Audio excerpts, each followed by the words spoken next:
નમસ્કાર દોસ્તો, શાંતિશ્રમ ન્યૂઝમાં આપનું સ્વાગત છે। ક્લોઝ યુવા શક્તિ સંગઠન ડીસા દ્વારા પક્ષીઓ માટે પાણીના કુંડા, ચકલીમાળા, બર્ડ ફીડરનું વિતરણ કરવામાં આવ્યું। આ વિતરણ ડીસાના બગીચા સર્કલ ખાતે રાહત દરે યોજાયું। આ કાર્યક્રમ અંતર્ગત કુલ 1500 પાણીના કુંડા, 1000 પક્ષીના માળા અને 500 બર્ડ ફીડરનું વિતરણ કરવામાં આવ્યું। આ પહેલનો ઉદ્દેશ્ય જીવદયા અને પક્ષી સંરક્ષણનું છે। ક્લોઝ યુવા શક્તિ સંગઠન ડીસા બ્લડ ડોનેશન કેમ્પ, જીવદયા, પક્ષી બચાવો અભિયાન અને રાહત દરે ચોપડા વિતરણ જેવી વિવિધ સેવાકીય પ્રવૃત્તિઓ માટે જાણીતું છે। આ વિતરણ કાર્યક્રમ પણ તેમની સેવાકીય પ્રવૃત્તિઓનો એક ભાગ છે।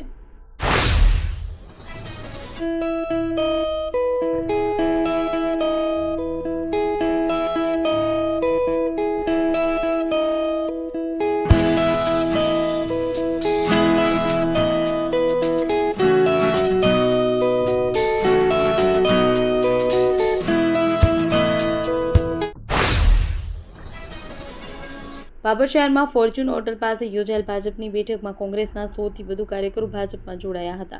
ભાભર શહેર કોંગ્રેસના પૂર્વ પ્રમુખ હુકમસિંહ રાઠોડ મોટી સંખ્યામાં કાર્યકરો સાથે ભાજપમાં સામેલ થયા।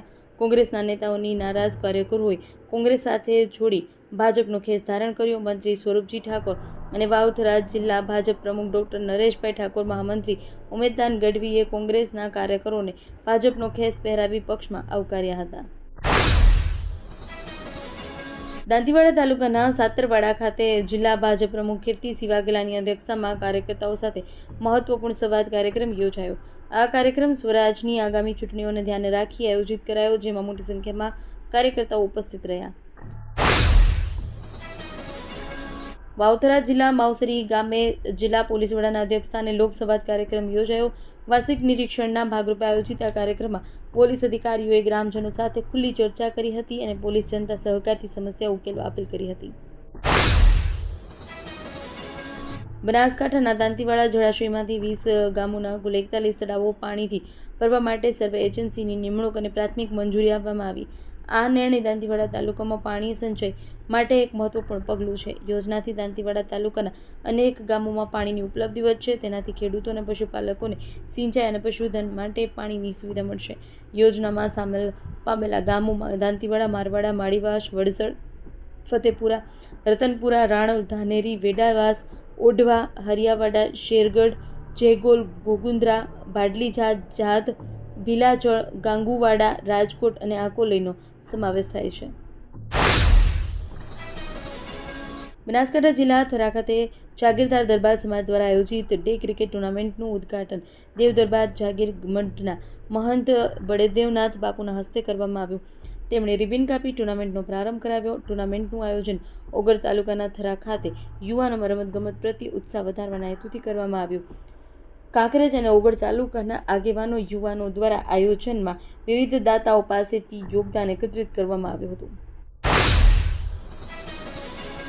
Simco sunlight paints, Simco sunlight paints કવિન સાફ્ટર મશીનથી કલર બનાવનાર નવીન ઘરને સુશોભિત કરવા એકવાર અવશ્ય મુલાકાત લો।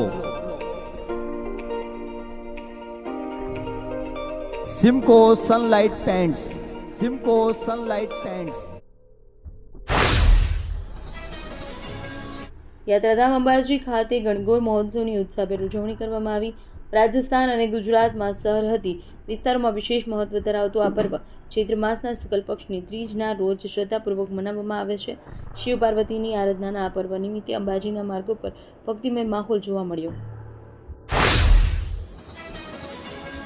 વિશ્વ જળ દિવસમાં જૂનાગઢ મહાનગરપાલિકા એશિયાની પ્રથમ મહાનગરપાલિકા છે જેને વોટર ક્રેડિટ હાંસલ કરી હોય। જૂનાગઢ શહેરને પાણી પૂરું પાડવા મુખ્ય 3 જળ સ્ત્રોત પૈકીના એક એવા હસનાપુર ડેમમાં જળ સંચય માટે જૂનાગઢ મહાનગરપાલિકાને વર્ષની 10 લાખ ક્રેડિટ મળીને છેલ્લા 10 વર્ષમાં 1 કરોડ વોટર ક્રેડિટ જૂનાગઢ મનપાને મળી છે। હવે આ વોટર ક્રેડિટનું વેચાણ કરી મનપાને આર્થિક ફાયદો પણ થઈ શકે છે। જૂનાગઢ મહાનગરપાલિકાએ અગાઉ 100 વોટર ક્રેડિટનું વડોદરાની એક કંપનીને વેચાણ કરી 25,000ની આવક મેળવી હતી। બનાસકાંઠા રેન્જ પાલનપુરમાં પોલીસ મહાનિરીક્ષક પરીક્ષિતા રાઠોડે નવનિર્મિત વાવથરા જિલ્લાની મુલાકાત લીધી। આ મુલાકાત દરમિયાન તેમણે પોલીસ અધિકારીઓ સાથે બેઠક યોજી જિલ્લામાં કાયદો વ્યવસ્થાની સ્થિતિની સમીક્ષા કરી। પોલીસ મહાનિરીક્ષક પરીક્ષિતા રાઠોડે જણાવ્યું કે વાવથરા નવનિર્મિત જિલ્લો હોવાથી અહીં પ્રજાનો સહકાર અત્યંત જરૂરી છે। તેમણે અપેક્ષા વ્યક્ત કરી હતી કે જ્યારે પણ પોલીસને સહકારની જરૂર પડશે ત્યારે સ્થાનિક પ્રજા તરફથી તે મળી રહેશે. ઉનાળાની શરૂઆત સાથે અમદાવાદમાં ગરમીનો પારો ઝડપથી વધી રહ્યો છે. હવામાન વિભાગની આગાહી મુજબ આગામી 5 દિવસ તાપમાન 5 ડિગ્રી સુધી વધી શકે છે અને શહેરમાં 40થી 42 ડિગ્રી આસપાસ ગરમી પહોંચવાની સંભાવના છે. ત્યારે આ સંજોગોમાં શહેરમાં કયા વિસ્તારોમાં સૌથી વધુ ગરમી પડશે તેની મ્યુનિસિપલ કોર્પોરેશનને અગાઉથી જ જાણકારી મળી રહેશે. ગુજરાતના સુપ્રસિદ્ધ યાત્રાધામ ડાકોરમાં મંદિર તરફથી આપવામાં આવતી ભોજન પ્રસાદી હાલમાં ચાલી રહેલા કોમર્શિયલ ગેસ સિલિન્ડરની શોર્ટેજની અસરના કારણે બંધ કરાઈ હોવાનું જાણવા મળ્યું છે. ડાકોર દર્શનાર્થે આવતા યાત્રિકો પૈકી 1000 જેટલા યાત્રાળુઓ દરરોજ અને શનિવાર અને રવિવારના 2000 કરતાં વધુ ભક્તો નિઃશુલ્ક ભોજન પ્રસાદી આરોગતા હતા. હાલમાં ભોજનશાળા બંધ થવાને કારણે ભક્તોમાં નિરાશા વ્યાપી છે. કોમર્શિયલ ગેસ સિલિન્ડર મળે તો જ આ ભોજનશાળા કાર્યરત થઈ શકે છે.